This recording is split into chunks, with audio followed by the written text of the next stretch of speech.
जय हिंद दोस्तों, कैसे हैं आप लोग। मैं आशा करता हूं आप लोग मस्त होंगे, तंदुरुस्त होंगे और अपने पठन पाठन में एकदम व्यस्त होंगे।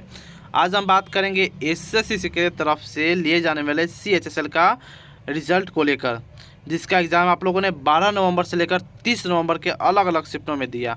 हालांकि इसका आंसर की जारी कर दिया गया और तभी से बच्चों के मन में सिर्फ एक ही डाउट है, रिजल्ट कब तक आएगा, इस बार कट ऑफ क्या रहने वाला है, कितने नंबर पर सिलेक्शन होगा, मेरे कैटेगरी में कट ऑफ क्या रहने वाला है, युवा का कैटेगरी का कट ऑफ क्या रहने वाला है, ओबीसी का क्या रहेगा। सारा डाउट क्लियर करेंगे। कितने नंबर वाले जो होंगे सीबीटी 2 में बैठेंगे और कितने नंबर वाले होंगे जो सीबीटी 2 में नहीं बैठेंगे, क्या कट ऑफ रहने वाली है, सारा डाउट आपको इस वीडियो में हम क्लियर करने वाले हैं। तो वीडियो को शुरू से अंत तक जरूर देखिएगा और स्टेप बाय स्टेप समझने की कोशिश कीजिएगा। फिर भी कोई स्टेप समझ में ना आए तो कमेंट तो खुला ही है, आप वहाँ जवाब भी दे सकते हैं। अगर बात करेंगे हम इसके रिजल्ट को लेकर तो वो भी हम बात करें कब रिजल्ट आने वाली है। सबसे पहले इसमें हम बात करते हैं परीक्षा तारीख को लेकर, जो कि 12 नवंबर से लेकर 30 नवंबर के अलग अलग शिफ्टों में कंडक्ट कराई गई थी। कुल पद की बात करें, टोटल पोस्ट की बात करेंगे तो लगभग 3131 यानी कि 3131 आपका पोस्ट थे। कुल फॉर्म भरे गए, अगर अभ्यर्थियों की हम संख्या की बात करेंगे तो लगभग 30,73,000 के करीब इसमें टोटल फॉर्म भरे गए थे। उपस्थिति वही 15 लाख यानी कि 50% की उपस्थिति दर्ज कराई गई थी। और टीयर 1 क्वालिफाई कितने बच्चे करेंगे, कितने लोग करेंगे, तो वहाँ 10 गुना बच्चे को सिलेक्शन लिया जाना, यानी कि अच्छे खासे मात्रा में टीयर 2 के लिए बच्चे सिलेक्ट होंगे। अगर आपने अच्छा सा भी या अच्छा यानी कि मॉडरेट तैयारी भी अगर आपने की होगी, मैं कम नहीं बात कर रहा हूँ, मॉडरेट, क्योंकि एसएससी का जो होता है वो काफ़ी टफ माना जाता है। इसमें एवी एडुकेटी ने जो आपका एग्ज़ाम कंडक्ट कराया था तो उससे भी ये बहुत से बच्चों का फ़र्क नंबर में देखने को मिला है। बाकी आप लोग ज़रूर बताइएगा आप लोग का एग्ज़ाम कैसा गया था। वहीं बात करेंगे तो टीयर 1 कितने बच्चे क्वालिफाई करेंगे, तो 31,310 बच्चे यानी कि 10 गुना 31,310 बच्चे का सिलेक्शन होगा टीयर 2 के लिए, यानी टीयर 1 इतने बच्चे क्वालिफाई करेंगे और टीयर 2 में बैठेंगे। परीक्षा स्तर की बात करेंगे तो मॉडरेट टू हार्ड आपका परीक्षा लिया गया है, यानी कि मध्यम से कठिन में आपका परीक्षा लिया गया है। नहीं ज़्यादा हार्ड और नहीं ज़्यादा कठिन ईजी लिया गया है। ऑफिशियल आंसर की बात करेंगे तो आपका 8 दिसंबर का ऑफिशियल आंसर की भी जारी कर दिया गया है। और जो बच्चे ऑब्जेक्शन लगाए होंगे उनको बोनस अंक मिलेगा और उनके साथ साथ वो सभी को मिलेगा जिसमें वो ऑब्जेक्शन लगाए थे जिस क्वेश्चन में। चलिए हम बात करते हैं विषयवार परीक्षा का स्तर आपका क्या रहा है। तो जीके जीएस की बात करें तो 25 क्वेश्चन 50 नंबर का था, जो कि आपका हार्ड था। मैथ 25 क्वेश्चन था, 50 नंबर का मॉडरेट टू हार्ड रहा है। और बात करेंगे रीजनिंग के 25 क्वेश्चन 50 नंबर का मॉडरेट लेवल का। इंग्लिश की बात करेंगे 25 प्रश्न 50 नंबर का, और भी मॉडरेट टू हार्ड पूछा गया था। ये सभी का अलग अलग हो सकता है स्तर, क्योंकि किन्हीं का जीके जिस अच्छा होता है तो मैथ अच्छे नहीं होते, जिनका रीजनिंग अच्छा होता है तो इंग्लिश खराब होता है, किन्हीं को इंग्लिश अच्छा होता है तो मैथ वीक होते हैं। मतलब कोई में जिसमें बहुत से बच्चे हैं कि सभी सब्जेक्ट में स्ट्रांग नहीं होते और सभी सब्जेक्ट में वो वीक भी नहीं होते हैं। तो सभी का अलग अलग सभी का कमजोरी है। तो आप ज़रूर बताइएगा आपका एग्ज़ाम कैसा गया था और आप में पेपर कैसा पूछा गया था, आप कमेंट में ज़रूर बता सकते हैं। चलिए आगे हम बात करते हैं शिफ्ट के अनुसार पेपर का लेवल क्या रहा है, जो सबसे इंपॉर्टेंट रहती है। इससे हम पे नॉर्मलाइजेशन का भी फ़र्क देखने को मिलती है। शिफ्ट वाइज नॉर्मलाइजेशन होती है, उसमें काफ़ी बच्चे पीछे रह जाते हैं और काफ़ी बच्चे हद से आगे निकल जाते हैं। कोई बच्चे नंबर कम होते हुए सिलेक्शन ले लेते हैं, कोई बच्चे का नंबर ज़्यादा भी होता है तो उनको कम करके उनका सिलेक्शन नहीं होता है। तो इसमें नॉर्मलाइजेशन में कुछ का फ़ायदा होता है, किन्हीं का नुकसान होता है, किन्हीं का फ़ायदा किन्हीं का नुकसान हो, सभी को देखने को हर एग्ज़ाम में देखने को मिलता है। जैसे कि बात करते हैं सीजीएल में देख लीजिए, एमटीएस में देख लीजिए, किसी अदर स्टेट का भी देख लीजिए, स्टेट में एग्ज़ाम होता है उसमें भी देख लीजिए, तो सभी का अलग अलग नॉर्मलाइजेशन देखने को मिलती है।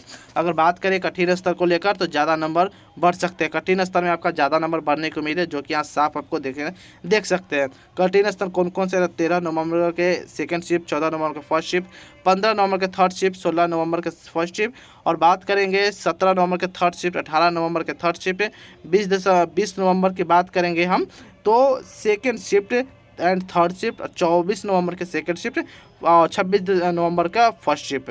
मध्यम यानी कि मॉडरेट की अगर हम बात करेंगे, मॉडरेट में कौन कौन सा रही है तो फर्स्ट 12 नवंबर के फर्स्ट एंड सेकेंड, 13 नवंबर के सेकेंड फर्स्ट, 14 नवंबर का फर्स्ट सेकेंड एंड थर्ड, 15 का नवंबर का first second, 17 first second, 18 second third, 19 second, 20 second first और 22 का बात करेंगे तो सेकेंड थर्ड, और 27 नवंबर की बात करें तो फर्स्ट आपका था। बाकी इजी का आप लोग पता होगा, ज़्यादा इजी शिफ्ट नहीं था, कुछ गिने चुने जो इजी शिफ्ट माने जा रहे हैं। 19 नवंबर की बात करें तो फर्स्ट, 21 का फर्स्ट एंड सेकेंड और 22 का फर्स्ट शिफ्ट आपका इजी पूछा गया था। ठीक है दोस्तों, यहाँ तक आपका सारा डाउट क्लियर हो चुका होगा। फिर भी कोई डाउट है मॉडरेट को लेकर, शिफ्ट वाइज को लेकर, तो आप कमेंट कर सकते हैं, वहाँ जवाब आपका विद इन सेकेंड प्रोवाइड कराया जाएगा। चलिए हम बात करते हैं टियर 2 का एग्जाम स्ट्रेटजी के बारे में थोड़ा जान लेते हैं, ताकि आपको जो प्रिपरेशन करने में काफ़ी आसानी होगी। तो बात करें सबसे पहले ACCSL टियर 2 के एग्ज़ाम पैटर्न पूरी तरह से बदल चुका है, क्योंकि आप लोग को पता होगा अब जो एग्ज़ाम आपका कंडक्ट कराती है एडुकेटी कराती है। तो एडुकेटी कुछ घुमा फिरा का प्रश्न कुछ सिलेबस में पहले नहीं थे, जो TCS नहीं पूछते थे, अब वो एडुकेटी पूछ रही है, तो कुछ बदलाव हुआ है। इस कारण बहुत से बच्चे पीछे रह सकते हैं, आप लोग थोड़ा ध्यान दीजिएगा। तो टियर 2 के जम कर तैयारी कीजिए, जो भी जिनका सर का बैच लेना है वो आप बैच ले सकते हैं। बाकी अच्छे प्रोडक्ट अच्छे बुक के लिए आप हमारे इस वीडियो के प्रोडक्ट में जाकर डिस्क्रिप्शन में लिंक है, वहाँ जाकर क्लिक कर सकते हैं, और नहीं तो आपको यहाँ स्क्रीन पर भी शो कर रहा होगा, तो वहाँ से ही परचेस कर सकते हैं।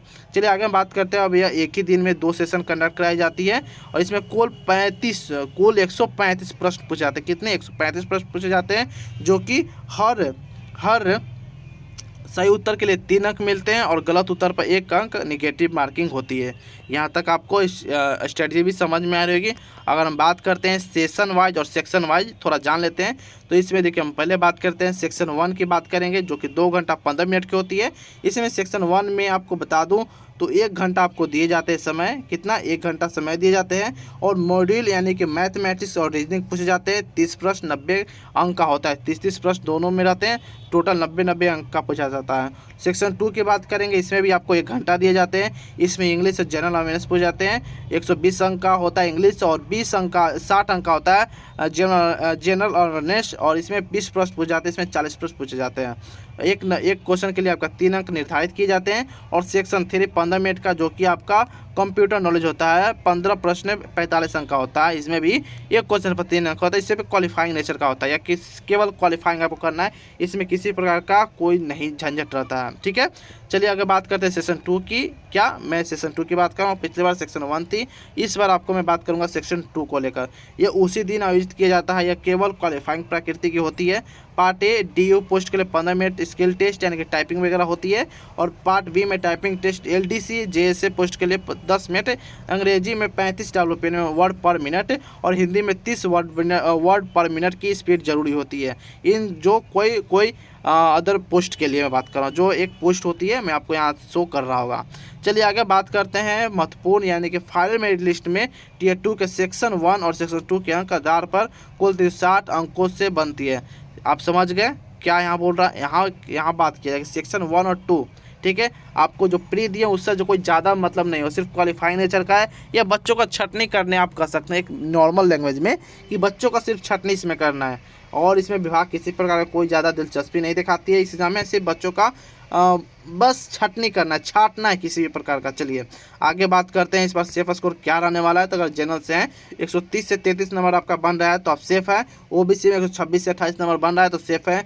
EWS में 123 से 125 नंबर बन रहा है तो आप सेफ है।